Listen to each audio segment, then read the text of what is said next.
Assalamualaikum warahmatullahi wabarakatuh.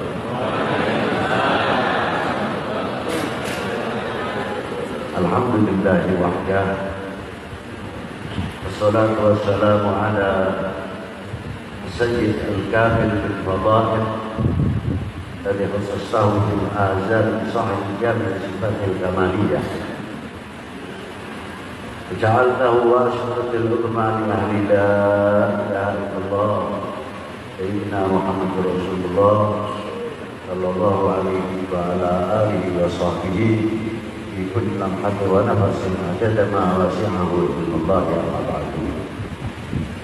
Hadratil Muhtaram yang saya banggakan, Yasri dan putra guru saya Ahmad bin Muhammad Yuni dari Suria juga, yang mana beliau telah meninggalkan kita semuanya pada waktu multaqah dahulu. Kita sempat berkumpul dengan beliau, tapi beliau telah mendahului semuanya. Sebelum kita meneruskan bicara ini, seyogyanya kita membacakan Fatihah kepada Syekh Muhammad bin Jabri dan kepada Syekh dengan Bismillahil Fatihah.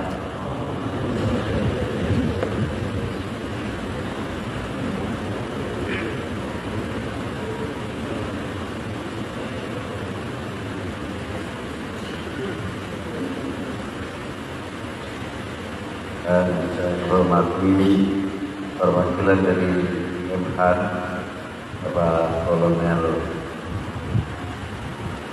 Rahmat.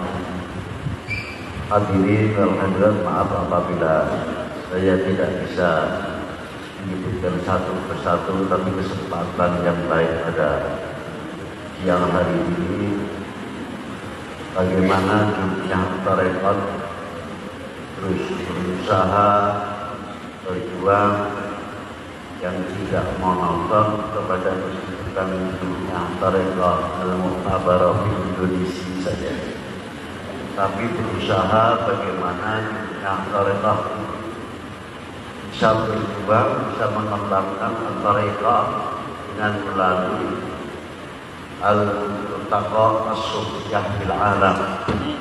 Ini adalah perjuangan yang mati-matian diusahakan oleh dunia tarekat al-mu'tabarah yang kalau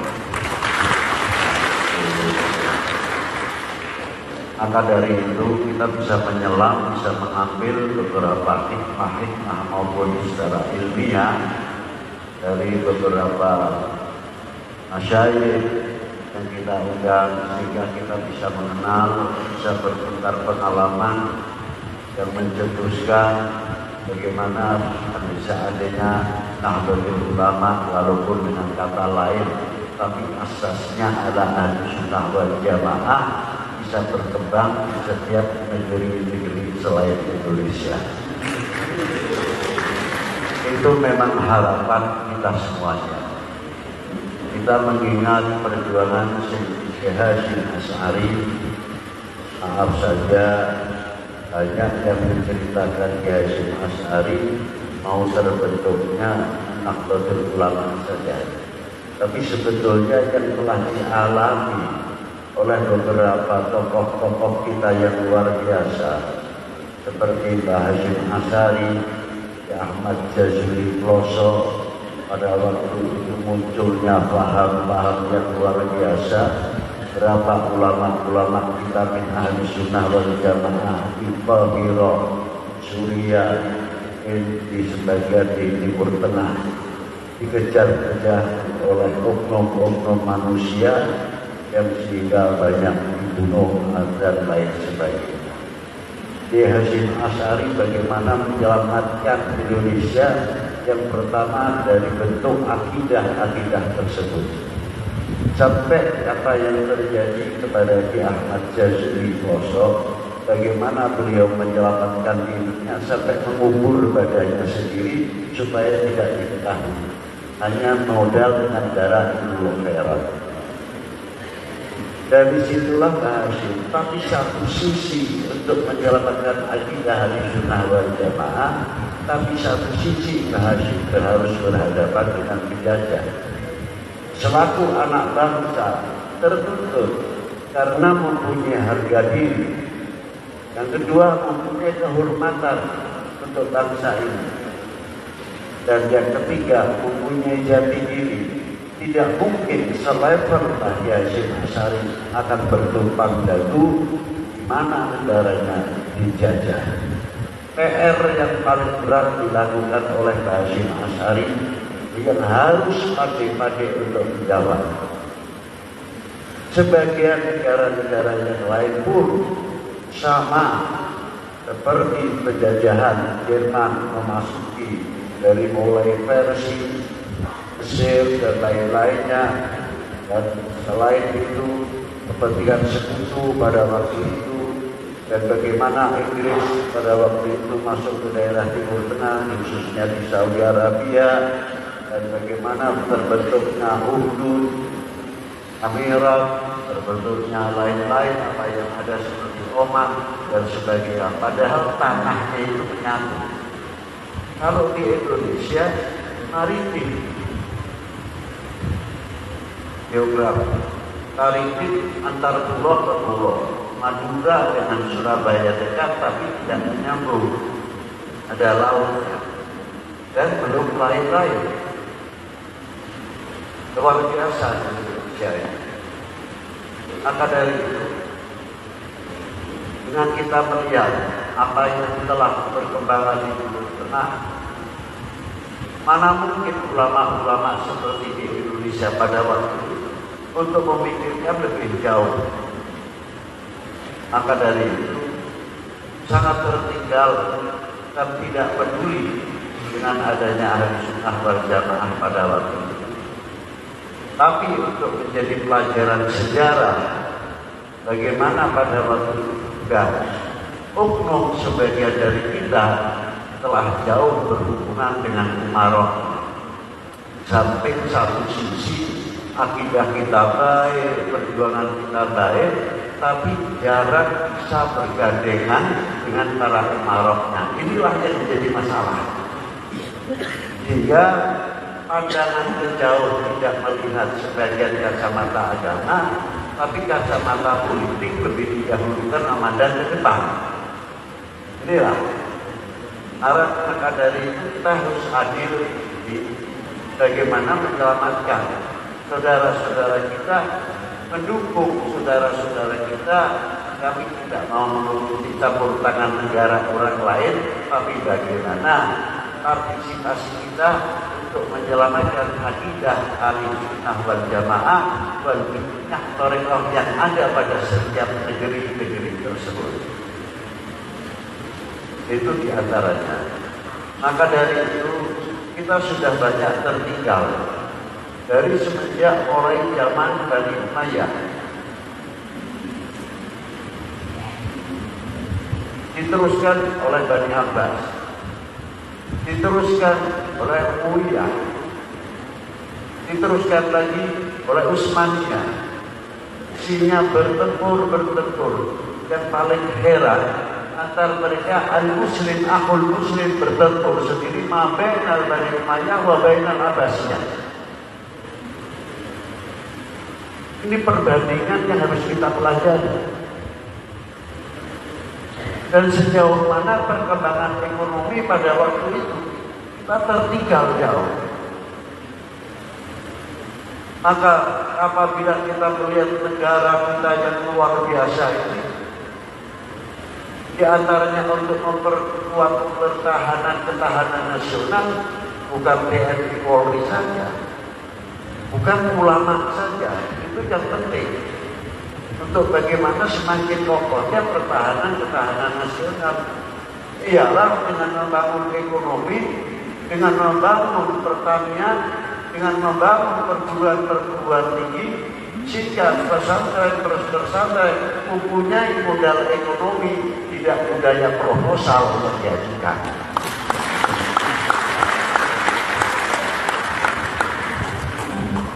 Jangan kita mau menerima bubuk.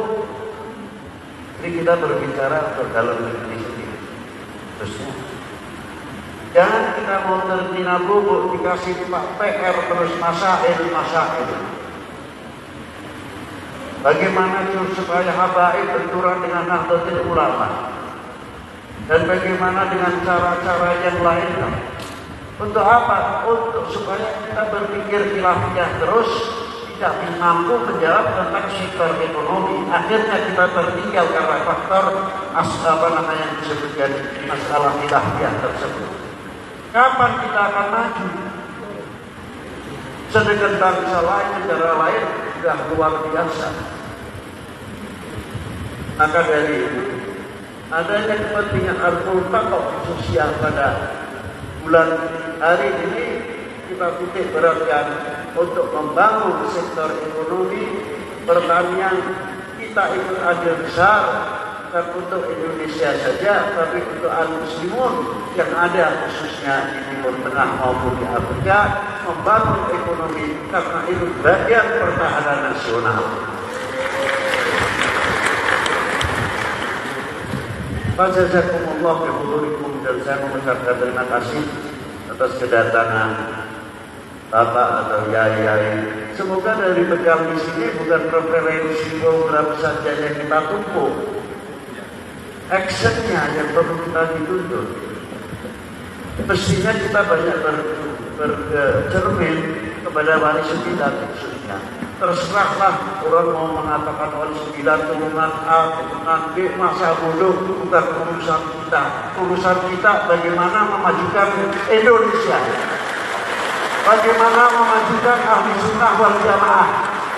Jangan sampai kita mau tergoyang oleh hal-hal yang demikian. Setuju?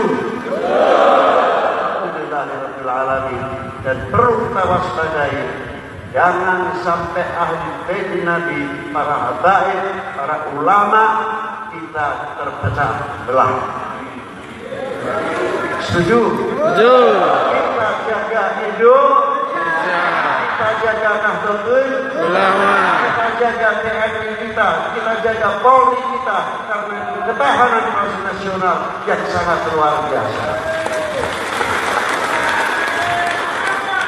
Terima kasih. Tidak pantas kalau terlalu panjang. Mari kita pulang dari sini nanti setelah penuntutan apa konsep kita untuk membangun. Banyak lahan-lahan yang sebetulnya nganggur. Mau tebu, mau padi, mau apa dan sebagainya.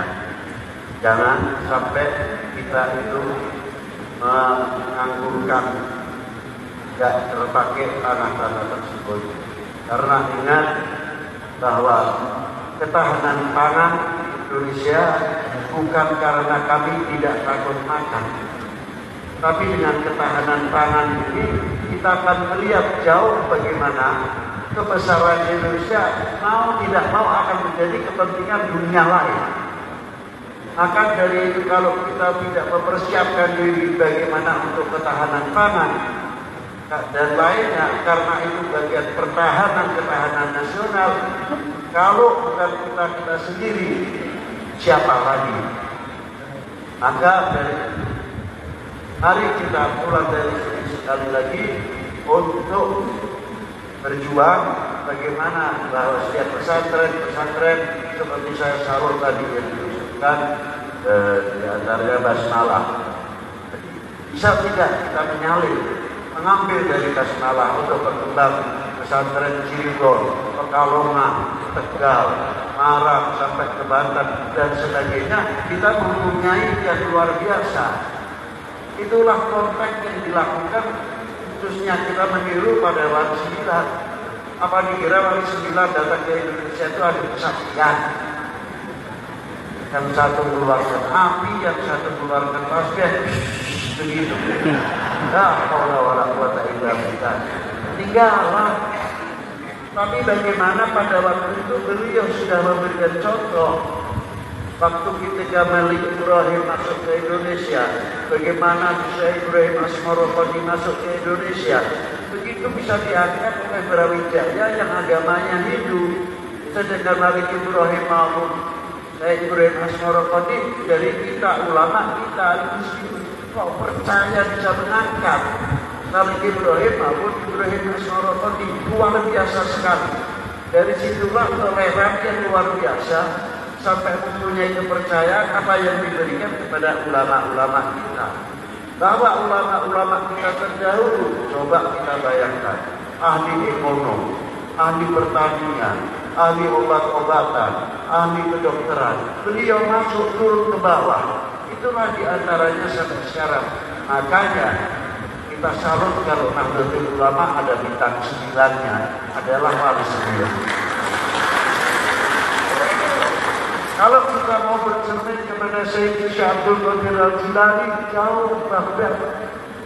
Kita mau bercermin kepada Sayyid Abil Hasan Syadzili, masuk jauh.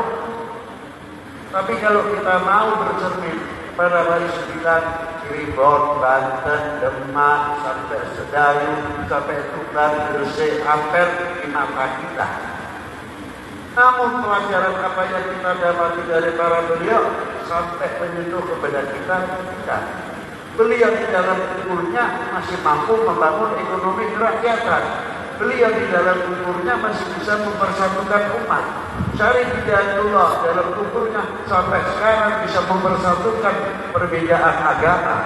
Kalau malam Jumat ada yang lain non muslim yang pakai yang pakai lilin, yang pakai ekor, panggang ayam, dan pakai minyak dan sebagainya, berjalan dengan baik. Yang kita tahlilnya ada yang keras, tahlilnya ada yang lambat, ada tahlilnya yang ngebut. Tidak ada pertanyaan. Kamu jangan tahlilnya jangan ngebut. Saya kebontal-bontal nantinya. Tidak ada. Jalan semuanya dengan baik. Terang Allah di Indonesia khususnya mampu mempersatukan umat. Lalu kita mau bercermin kepada siapa? Ini PR. Paham? Assalamualaikum warahmatullahi wabarakatuh.